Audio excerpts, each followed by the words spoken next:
you are an entrepreneur, a professional, a speaker, or a coach, and although you've come a long way, it's time for you to take it to the next level. We've got you. This is the Author to Authority podcast. We'll help you use authority and influencer marketing to build your business stronger and faster by publishing a book. You'll hear from guests that are thought leaders in sales, marketing, networking, communication, social media, promotion, and business leadership. Let's do it. This is the Author to Authority podcast. And now your host, the extraordinary word ninja, Kim Thompson-Pinder. Welcome to the Author to Authority podcast. And today, I am so looking forward to this conversation because there is so much sort of controversy over websites and whether they are effective or not. And so today's conversation, we're actually going to talk about how do you create website content? How do you make your content on your website so that people read it and actually want to keep reading it and take action? So if this is of interest to you, stay tuned. Do not turn off because it's going to be a wonderful conversation. I am so excited to welcome Jonny Holsten to the show. He's a messaging strategist, marketing consultant. He uses the story brand framework to help leaders find the right words for big moments. His passion is helping others communicate clearly, and he loves helping leaders clarify their message, engage their audience, and inspire action with the right words. Welcome to the show, Jonny. Hey, Kim. Thank you so much for having me. This will be a fun conversation. Well, you're on the right podcast, Author to Authority. It's all about the words. Amen. Yep. Everything's always about the words. So you figured that out for sure. So let me just ask you a question right off the bat, because, this is something that I have personally thought of in the past. And, can you actually create a website that converts, or should you just be happy having something there for people to look at? No, you definitely shouldn't just be happy with that. And of course, there are plenty of reasons a website might not convert outside of the message, but the message is the first start on kind of optimizing that conversion process, because you'll see there's a lot of merit to, and this is not my strategy, but there's a lot of reason these clickbait, crappy funnels convert for people. And that's because the messaging and the sales copy is so good. So I think there's an argument there of words is where you can start. Words is where you should start. Oh, it's really funny. There was a gentleman I used to follow who taught on how to create low to no content books, things that you could sell on Amazon, stuff like that. And his landing pages, like his sales pages, were horribly designed. But you started to read, it was just all words. There was no pictures, there was it was just all words. And by the time you'd finished 3 or 4 paragraphs, you were already buying it because you were like, oh man, I really need this and I want to get into this, and this product's going to help me. And of course, it was $27. So I mean, hey, or $7 or 17, right? So I think back on that and the fact that, here's this person who had no design on his website whatsoever. It was just literally a block of text, broken up into paragraphs, and eventually there was a couple highlighted sentences and a buy now button. Yes. And he suckered me in every time.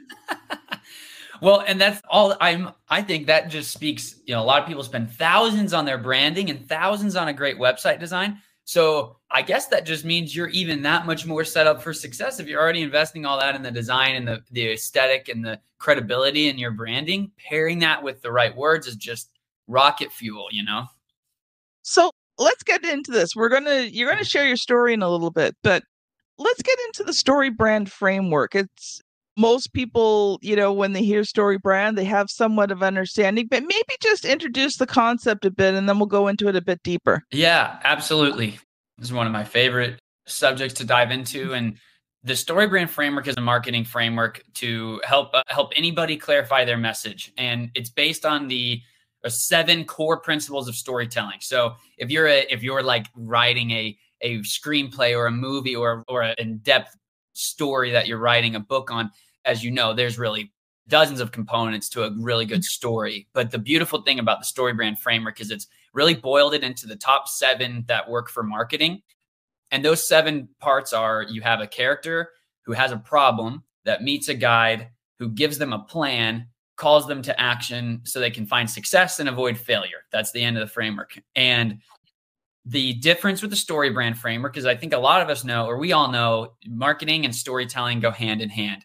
The mistake that a lot of people make is they tell the story about themselves, or they make the story about their own brand or their own story. And not to say you can't talk about yourself at times, but it's too much of an emphasis on their own story and not enough of an emphasis on the customer's story, which is where the framework comes in. And in the framework, your character is the hero. The main character in this is the customer's the main character.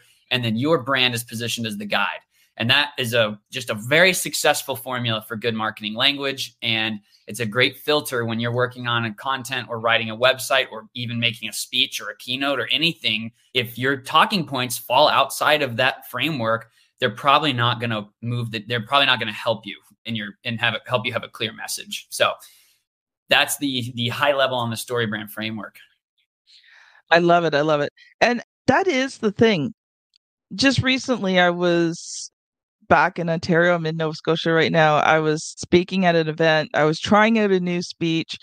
And, one thing I've learned to do is, even though I tell my story, because you're on stage and you're trying to get people to get to know you a little bit, create that relationship, I always kind of turn the story around. So, I tell my story, but I'll say to them, like, have you ever felt that way too?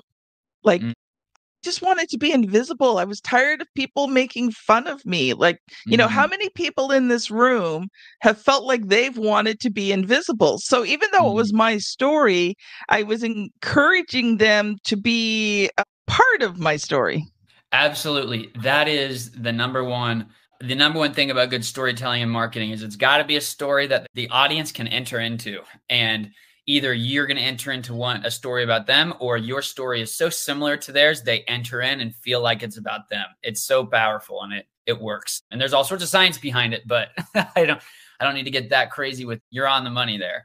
Jonny, we're just going to take a quick ad break. Audience, if you're listening to this, RTI Publishing has lots of different resources for you, and we're going to take a quick 15 to 17 second break so that you can find out about one of the free things that we give away on this show. Writing and publishing a book that converts readers into client and scales your business is hard, but it doesn't have to be. Get my free checklist at bit.ly/create and scale that will show you what you need to do to have your book become a well-converting lead generating tool. Welcome back. Jonny, you gave us just such an amazing framework, and we're going to go into that just a little bit later, but I just want to back up a little bit.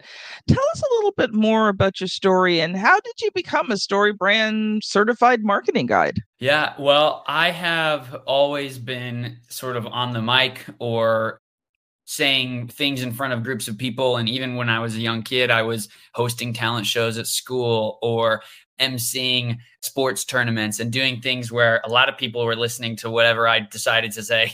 And after college, I worked for a little bit in sports broadcasting, and that was even on a bigger scale. And through all those experiences, I just really learned that the prep and the strategy behind the words you choose to say really matter. And all of those moments that you have, they're going to be remembered. And you're either going to be remembered for knocking it out of the park, or you're going to be remembered for maybe something funny or silly or stupid that you said in front of a bunch of people. So I love that process of preparing and figuring out what the strategy was going to be, and started a marketing business after college, and really just settled in the space of helping people find the right words for their marketing and communications, which just sort of has always gone in line with what I've enjoyed doing and the strategy behind that. And marketing and websites, of course, is a huge application, but then also applying the same process to any situation where there's people listening to what you have to say. It's an opportunity to capitalize on. And that's what got me into it. I came across the story brand framework as I was working on my own messaging and working on my own marketing for my business years ago, and was just like, wow, this really clicks with everything that I'm about. And in the following year, got certified and made the focus of my business. And since then, that's been all that I do, is help people with their language and their wording, and occasional copywriting here and there to take that wording and use it as a training tool for the client or something like that. But that's my backstory and how I ended up where I am right now.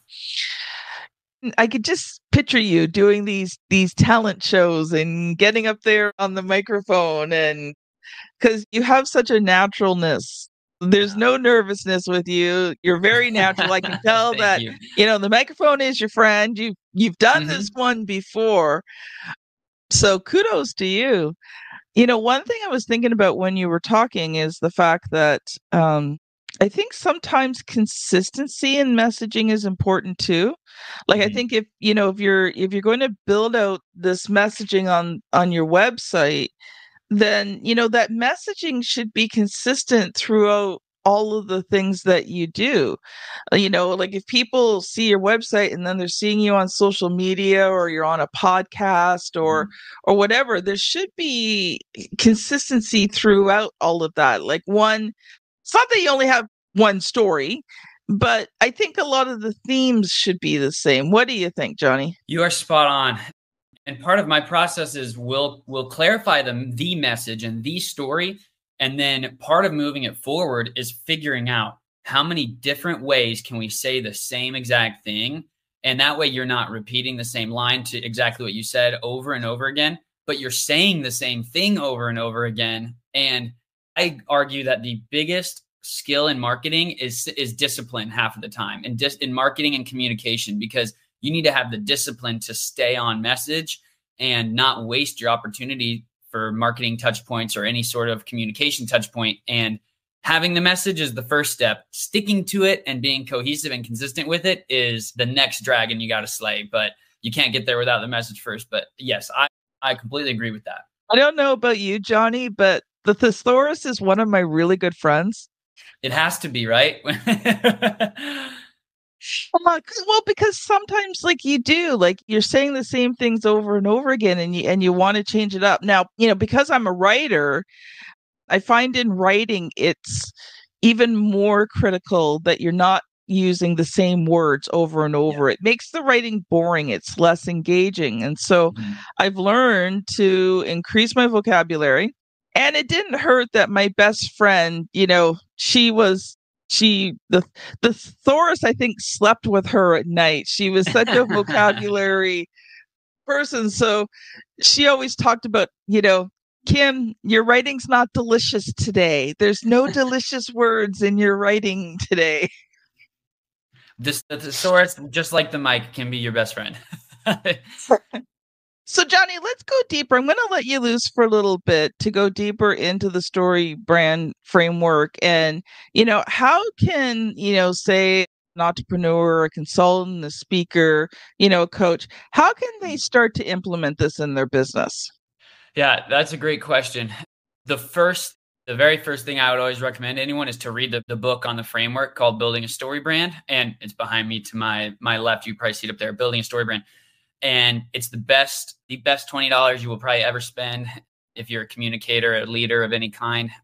It'll just be a good crash course on the framework and why it works, most importantly, why it is actually successful, and sort of the science behind it and how to stick to it. But the number one thing that I really say is, in any organization, no matter how big or small, if it's a solopreneur or a company with massive departments and massive teams, in every communication, there is a hero and there is a guide. In every context, it doesn't matter if it's a one-on-one meeting or an organizational all hands meeting or a big conference where the whole company is together. Your sales language, your marketing language, in every single communication, there's a guide and a hero. And so I always think that, and I'm biased in this regard, but I do think the core value of every company should be to play the guide and just sort of like think about how you can play the guide in every context. And in a practical sense, as you move forward with your preparation for, let's say, a speech or a keynote or a pitch or a presentation, using that framework to just jot out your talking points and making it focused on the person who's listening is a great start. And then on a marketing level, I would start on the website, like we kind of talked about at the beginning, and scroll through that and say, even if you want to get real old school with it, you can literally print out your website page from a printer and sit down with your team and say, okay, we're only going to circle the things that position our customer as the character in the story and us as the guide. It's a really good exercise because I think a lot of people will find out that they are probably scratching out most of, if not all of the stuff on the homepage of their website. And then to their credit, a lot of the stuff where they play the guide and probably speak clearly is actually deeper down and hidden on the website and other pages, because that's just a lot of people's natural inclination is like, oh, if they want to read more, they'll read more and they'll dig deeper. But in today's, when we talk about a website that converts, we're really always competing with our website and our marketing. It's not even our competitors. It's not even our product credibility. It's almost always TikTok on the phone of our customer that's always in their pocket, or the email that gets another email in the inbox. We're competing with those things. So the shortest and clearest language that positions your customer as the hero gives you a fighting chance at winning against all those other things. So that is just a bunch of ways you can get started with it, but read the book. Use the framework to filter your talking points for your next big communication or next marketing collateral, and then go back and look at your website and just cross out things that don't position you as the guide and go from there. Let's go into that a little bit deeper because, I think sometimes, we hear, okay, we got to position ourselves as the guide. What does that kind of look like in terms of, when you're creating your messaging? How do you present yourself as the guide? Yeah, that's an amazing question, because that is really what sets the guide apart in the framework. Is there's a few reasons that the idea of playing the guide works. And when you look at all of the famous movies and literature and examples in history that have a strong guide in any story, the guide has undergone a few things. They mostly have overcome the problem that the character in the movie is struggling from. So my favorite example is Haymitch in the Hunger Games. He is he's actually got a lot of challenges with his life. He's an alcoholic. He's kind of a nut job. He's all over the place, but he understands what Katniss is going through, and he has won the Hunger Games himself. So those are the two elements of being the guide in the story brand framework, is empathy plus authority. So as a brand, showing empathy and saying, we understand, there's a few ways you can do it. You can either say, we understand the problem you're going through directly, and that you personally know what it feels like. That's a lot of good stuff for thought leaders or consultants. And then the other way you can do it is just say, we've seen too many people like you suffering from, the insert problem. That's better for a bigger brand, a bigger organization. So lead with empathy and then come in strong with the authority. And the authority, it's all your classic bread and butter marketing authority. So that is your certifications, your testimonials, logos of brands you've worked with, data that backs up your results, things like that. So empathy, it makes us likable, and it's the human touch that people need. And then authority is what makes us trustworthy to actually solve the problem. So that's the science of playing the guide. And then the last point to it is, in almost every movie where the guide comes in to play or book, would be that they don't come in until the character is suffering from a problem. So that's the other way to play the guide, is lead with the problems that your customer is experiencing. Mm-hmm. Lead with that, then introduce yourself as the guide, because now they know why you're there to help. And that's the ultimate storm and ultimate recipe. Same applies for a presentation or website or email. Start with the problem, empathy, authority, and you've played the guide. Thank you. That was it's one of those days. It's getting close to Christmas. I am tired, and the word just went right out of my head. I'm with you. I appreciate you going more in depth with that, because, the thing is that we hear these things and it's like, okay, but how do you apply it? for me, if I'm, listening to a video or reading a book, right, it's great to know the what and the why, but at least give me some how, like get me started on the road so I feel like I'm at least moving forward. Maybe that's just me. I don't know. I'm kind of like, oh, if you don't give me any how, I'm just going to go away and frustrated because I'm the type of person I want to implement these things. Yeah. One of the amazing things about doing a podcast is I get to interview people like you, experts in different areas. And then I get off the call and I'm like, okay, and sometimes like you'll see me glance down very briefly because I'm making a note to myself, okay, I need to do this, right? Because it's my feeling as an entrepreneur is that, it's great to learn all these things, but if you don't implement them, if you don't use them, then why bother?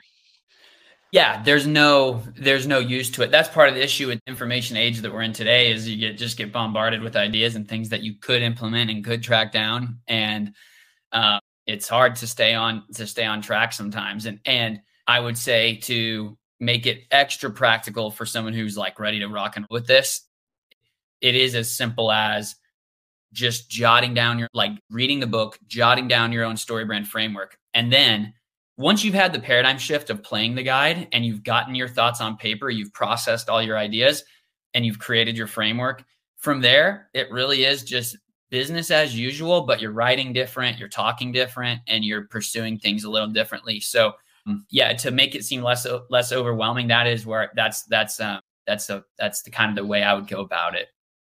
Love it. Love it. So, Jonny, we're going to start wrapping things up here. So I would love for you to share a few final thoughts. And then if someone has listened to this and they're like, oh, man, I really got to connect with Jonny, how can they connect with you? Yeah, absolutely. Well, thank you so much for having me. I think this has been a really good conversation, and it's always fun to share what I'm passionate about, and then also hopefully help somebody else take some nuggets and run with them, even if it's just the next email they write or just updating their language on the website.